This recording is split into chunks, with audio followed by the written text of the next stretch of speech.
Hey guys, welcome to another I Ching reading. You guys are doing well today. Oof, a little bit focus is going on strange here. There it is. Let me just do the sound check real quick to make sure everything is going good. We're going to be taking a look at the I Ching. So if you're familiar here, I'm pretty sure that you've already got that. Let's see. Yeah, perfect. Cool. Welcome, guys. Oof, hair is getting crazy again today. I'm going to get my braids done soon. So we're going to be doing an I Ching reading. If you're new here, this is the first time, it's called the Book of Changes. Basically, the equivalent to Chinese tarot. And it works by building up a hexagram. If you're new to this and you want to learn how to actually read and use this resource, you can check out the first few videos that I did where I explained all of this. And I came across this from the work of Carl Jung, who inspired me to pick up this text and to begin incorporating it in my process of individuation, which he also did in his red book. So here we go, guys. You're going to go roll 3 coins. As always, I'll put the down here so you can see. So we have 3 coins. You guys probably cannot see because the zoom is so far, but I will let you know. So for heads, you multiply times 3. For tails, you multiply times 2. In case you forget, whichever, for example, the letter H, you have to have 3 lines to create a H. So it's times 3. And for T, you only have 2 lines, so times 2. That's how you can easily remember. And then basically you do just this mathematical equation. So we have 2 times 3, 1 times 2, 6, 7, 8. So our first number is 8. That is an even number. And so for even numbers, there is a gap in the line. Always forget that and have to double check. And then basically we just repeat this process for 6 times. So let's see what's going on here. Again, 8. And eventually you get to the point that you don't have to do like the little first grade math situation. You can just go through. And you really want to pay attention to, perfect. We just got now our first 3 times 3 is 9. So this is our changing line. And because it's an odd number, there's a solid line. Odd number, there's a solid line. So we have our first line, which is our first changing line. So then whichever hexagram this is, we're going to read the 1, 2, 3, third changing line. Maybe there will be others. Let's see. But in any case, we have our first bottom trigram. Again, 9. So we have 2 changing lines, a solid line, 2 more, then we're good to go. Oh, again, 9. We got a lot of changing lines today, guys. And the last one, 1, 2, 3, 4, 5. Yep, the last one. Let's see what that says. And again, a 9. Wow, that's the most changing lines that we ever received in one reading. So we have 4 changing lines, guys. That is a big change from what we've normally done. So this is our hexagram. 3 solid lines on the top, and then from the bottom, space, solid. So now we're going to come to the table and analyze what this means. Which hexagram do we need to read? We have a lot of 4 changing lines. It's the most changing lines I ever had to read. And so we're going to use this chart as we always do. As we always do. So the bottom trigram is space, and solid line. That means kun, mountain. And then for the other one, we have 3 solid lines, mountain and heaven. So we have to read hexagram 33. So you'll see 33 is the combination of, wait, where is 33? There. 33 is the combination of our hexagrams, the solid line. And there you go. You can see. And then, so we read hexagram 33, and then we read those changing lines, those 4 changing lines. Quite a lot today, 3 through 6. Okay, so let's find hexagram 33. This one doesn't come to me off the head. Okay, yeah, I don't think I've read this one before. And so here's our hexagram 33 in case you would like to read later for yourself. Here's also the diagram we can use to compare to make sure we're on the right hexagram that we drew. Yep, that checks out.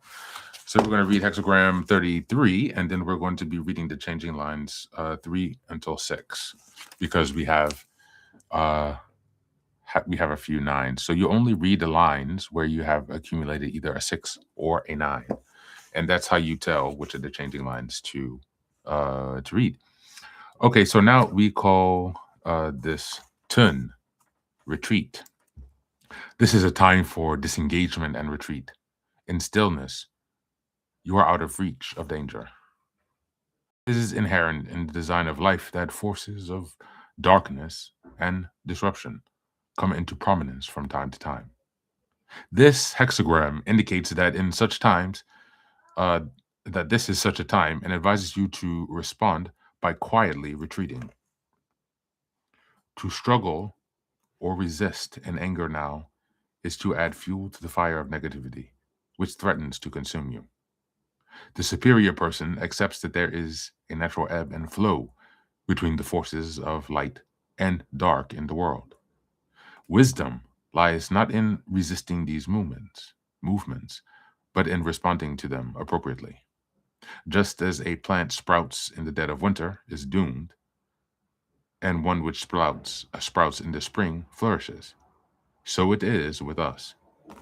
Success and prosperity accrue to those who advance in times of light and retreat in times of darkness. To retreat now is beneficial. In the end, the form to retreat now is benefit. Starting over with that sentence again. To retreat now is to benefit, in the end, from the changing tides.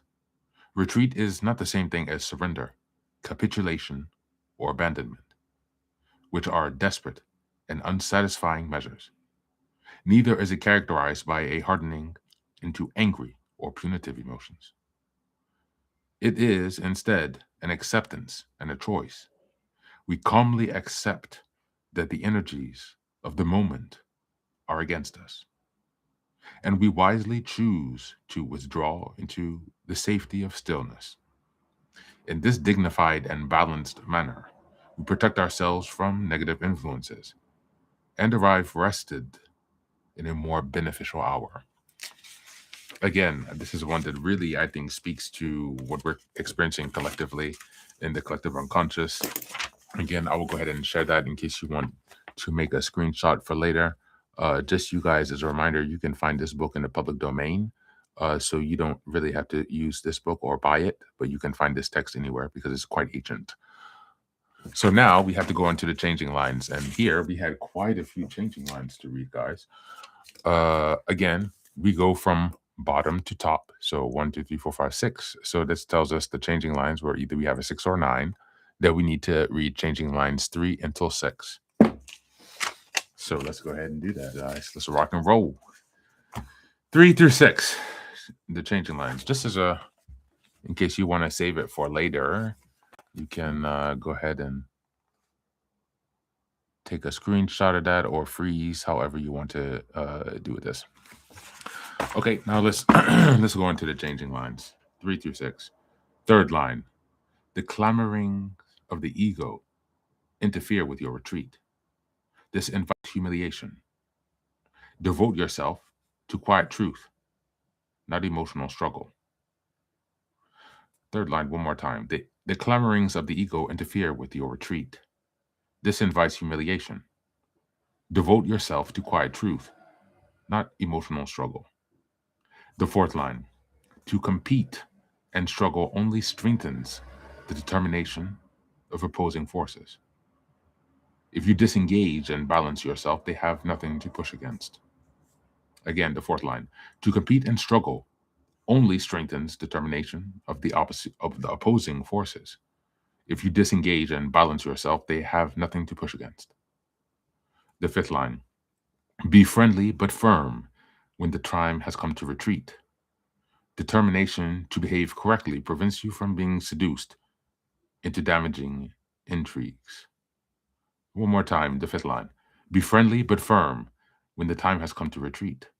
Determination to behave correctly prevents you from being seduced into damaging intrigues.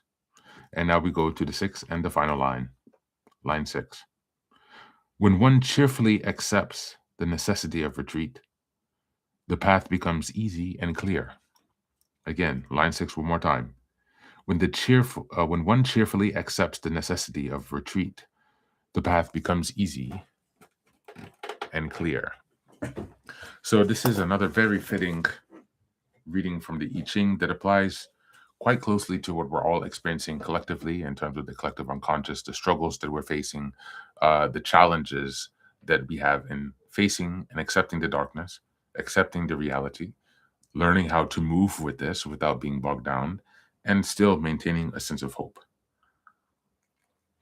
This is a really great reading because it reminds us to balance ourselves and that retreat sometimes is appropriate. And when you're coming from a family where you are not sufficiently parented or supported, a lot of that feelings of not being good enough, of not being understood, of not knowing how to be a person, they come from the lack of individuation that you were forced into because of your parents' behaviors and treatment towards you from their parenting style.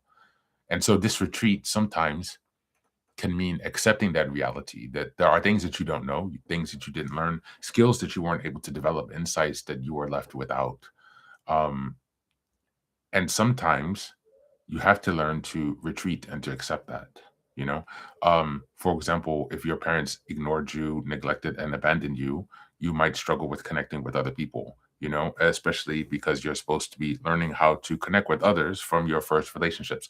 And if your parents fail to do that sufficiently or correctly, and if they also neglect you and don't give you the skills to check up on you, to show concern, to protect you socially, then you'll be left with this deficit. And that causes a lot of that angsty feeling of not being good enough, not knowing how to be, how to act, how to behave. And that's because you are not mirrored. So you are not able to settle into yourself. And you are also not instructed on how the world works, the ways of the world. Perhaps you are just pigeonholed and eventually abused into a certain way of behaving so that you will be more easily able to be controlled. And the problem is that in the real world, if you operate under that paradigm, then you will be controlled by others. A lot of the times your parents don't want you to be fully independent. If you're sitting here reading and listening to this podcast project, then you might have recognized that your parents didn't necessarily want to see you succeed. They might have said they did, but only if it was a reflection on their own achievements, on their own self-worth and so forth, because they are the ones who raised you, right? So this text reminds us that even in the face of all those challenges, which are more personal, but even in the matter of the collective issues that are going on, it's important to retreat, to learn how to learn when and how to take a pause, what that means behaviorally, and how to determine when is the correct time to apply this certain strategy. So this was another great reading from the I Ching. I hope you guys enjoyed it. This was a new one, and I will see you guys for the next one. Take care. Cheers.